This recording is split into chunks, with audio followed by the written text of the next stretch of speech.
teman-teman, kali ini suasana di Aceh ketika menyambut Lebaran adalah tradisi megang yang sudah dari turun-temurun. Nah, saya ingin mereview salah satu keunikan dari setiap daerah yang ada di Aceh, yaitu tepatnya di Indrajaya, Jale, atau lebih khasnya yaitu di Blue.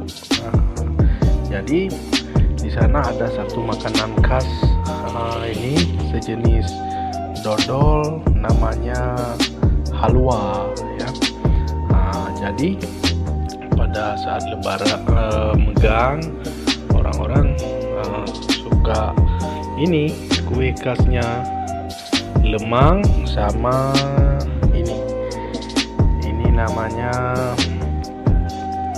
halwa. Nah, jadi ini dimakan secara bersamaan akan memberikan cita rasa yang khas ya, seperti ini.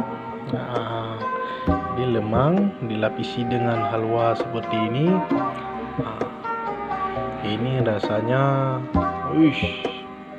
maknyus teman-teman. Nah, mungkin bagi teman-teman yang penasaran bisa untuk mencobanya, silakan datang ke Jale, Indrajaya, Kabupaten Pidi, Aceh untuk mencicipi makanan khas yaitu halwa dan ini lemang yang diracik secara khusus, dan pastinya teman-teman rasanya maknyus.